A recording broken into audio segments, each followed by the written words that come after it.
Welcome to another episode of Embracing Differences with me, Nepen Anand.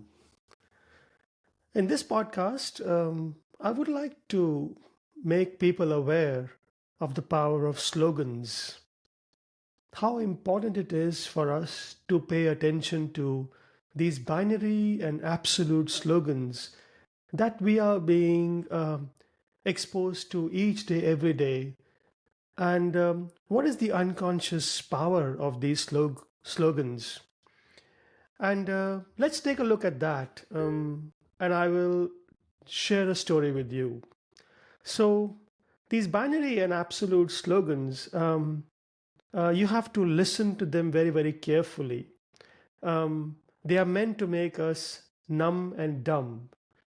Say it a few times and it becomes your belief, and watch it how over the years how these absolutes and binaries actually undermine the culture of an entire organization. Why I say that? Because anything that is binary or absolute is meant to be a path towards perfection, and humans are fallible, and fallibility and perfection are do not align with each other, do not go very well with each other. So when you hear something binary or absolute, like believe in chicken, believe in zero harm, let's engineer a safer world, customer is always right, customer is God, we have to think about these things. What is the underlying message here? The underlying message is that all of these slogans are very binary and absolute. So let's look at the power of these slogans first. And what you realize is that they are intuitively very appealing. They are intuitively appealing because they resonate with our heart. Um, they do not engage our rational mind in the way they are written, in the way they are designed, and there is a very good reason for that. They are meant to take away all the critical thinking from us. um, so let's just take one example, which is so prevalent in the risk and safety world, which is context is everything. It's an absolute slogan. It leaves no room for ambiguity whatsoever. It's either everything or nothing. It's a zero or a one. Um, Context is everything. Here's another one. Context drives behavior. It's very one directional. It's cohesive, and it turns us into puppets of a situation. And this is behaviorism in many ways, that we have no mind, or we are born with a blank mind, and all that we have is an environment that can turn us in any direction. So context is everything, because through stimulus and response of the context, we become who we are. We are born with an absolute blank mind. There cannot be a more telling example of behaviorism than context is everything. It's everything. Human agency has no role whatsoever. So you have to look at these slogans, and the power of these slogans really lies not so much in scientific explanations, but by going through some stories. So let me share one with you. I had a very interesting case some days ago when somebody was attending one of my workshops on human judgment and decision making. I was presenting some practical methods and tools and how to challenge the way we conduct audits, investigations, site visits as leaders, and how we can change some of that for the better.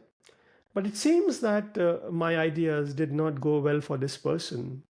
He wrote to me later on with a sense of dismay and disapproval, saying that, well, my ideas would not go very far because I wasn't really addressing the structural problems of the industry. And I'll just quote what this person said. He said that people cannot do what they want to do. They do want their situations, well, they do what their situation drives them to do. So context drives behaviors. If our industry, our safety wants change, it must begin by reshaping the structure that define these contexts rather than expecting individuals to develop empathy or insight. And the industry tends to reward those who conform, who save time and money. That's how an owner justifies their existence. Few, if any, ship owners run ships to make the world better. Learning is tolerated only when it's convenient. For most, survival and success depends on aligning with the structures in place. What does the system expect of me? What will I be rewarded for? What are my managers preoccupied with?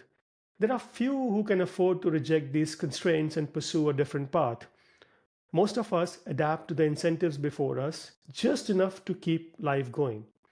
Unquote. So I'm just giving you the feedback that I received at the end of this series that I conducted on human decision making and risk and safety in order to influence the way we conduct audits, investigations, and ourselves.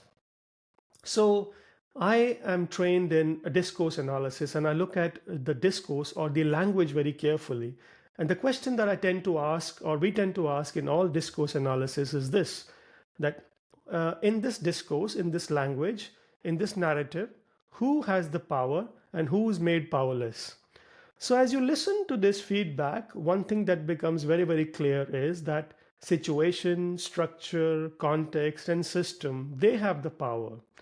And individuals and safety in particular is powerless. And we have accepted this for our lives. And we have become slaves to this slogan, right? Context is everything, structure is everything, situation is everything, and context drives behaviors. In fact, it's very, very visible in this feedback, in this text. Now, this person's response helps us to understand the power of these binary and absolute slogans. Yeah. So he has unconsciously attributed a lot of power to words. He doesn't know how much what he has done to himself and reached a state of what I call learned helplessness and a sense of hopelessness. That pity me, everyone. I'm the victim of the situation. There is nothing I can do in this situation. And because I have created a God in my mind that I call context and structure. And who am I to challenge an entity who I have created in my own mind as a God? Now, we have to understand how we arrive at this stage by paying little attention to how human beings perceive the world and experience reality, right? So when we wake up or when we are in a conscious mode, we are bombarded with millions of bits of information through our senses, through our five senses, right? But obviously, the conscious mind cannot cope with so much information. So this is where the power of perception lies. We perceive that which actually already exists, the patterns that already exist or are congruent or aligned with our worldview. So we take in a lot of information from the outside, but we perceive it in the way that we want to. Some people call it confirmation bias, but it's much more than that. But anyway, let's stick to that for the sake of understanding. And so our perception of the world around us is basically drawing and forming what we already know through our past experiences. And that is sense making in some ways. But it's only one part of sense making. Once a worldview is formed, once we start to see the world in a particular way, it also continues to turn all our future experiences to what we already believe in. So in a way, every action that we take, every word that we speak, everything that we reject it because it does not conform with our pre-existing worldview or beliefs. And so this is a very interesting situation where we are trapped in this perception and action deadlock. Imagination becomes dead, learning becomes stagnant, all hope is lost. We accept our fate and we become something like lame ducks, right? So if someone challenges us and somebody exposes us to a different way of seeing the world, the first thing we do is we dismiss it or we mock it. Yeah? But the interesting thing is that there is a living paradox here, because these people who actually advocate for context is everything or context drives behavior also advocate for something opposite, which is speaking up, stop the job, just culture, psychological safety. But they're totally unconscious of the incongruence or the mismatch between what they have started to believe in and what they are preaching. Speaking up, for example. So how do you speak up when you have created a God that you call context or industry or structure or system that cares so little for individuals, in your own words? Interesting. So at one point, I actually tried to introduce this person to an alternative view. I said, but of course it was taken as a romantic idea, that I was making up things and I was being an idealist. So this is very interesting because what is happening here, it's a lifetime entrapment. And no one can help us in this situation apart from our own selves, because all change that we see is seen as a threat to our worldview. Anything that is different is seen as a threat to our existence, to our worldview. So it is a cognitive dissonance at its very, very best. And unfortunately, many of us have uncritically embraced these slogans, turned them into our realities, and completely lost hope. And this is sad because there is nothing more hopeless in life than losing hope. It is the single most dominant cause of suicides, neurosis, psychosis, mental health diseases that we face today. So my point is that please take note of the slogans that you are exposed to each day. Think critically, because even in the darkest hours, life has meaning. We have to learn to love ourselves. We should never lose hope. We should keep asking questions. We should challenge our deepest assumptions, and we should remain very, very open to unlearning and learning, because we are not Pavlov's dogs. We are human beings with unimagined depth of potential. And we should never forget that all change actually initiates from within us. So while it is true that context does influence behavior, it does not drive behavior. There's a big difference here. Context influences behavior, but we also influence the context in turn. So it's a dialectical relationship. It's a two-way relationship. And understanding all this gives us the power to change the world as much as the world holds the power to change us.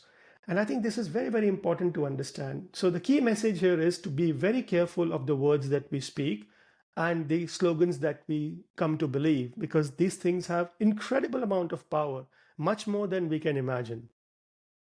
So that was it. I hope you enjoyed listening to this podcast. I do many podcasts. Please do subscribe to our channel, Embracing Differences. We are on Spotify as well as on YouTube.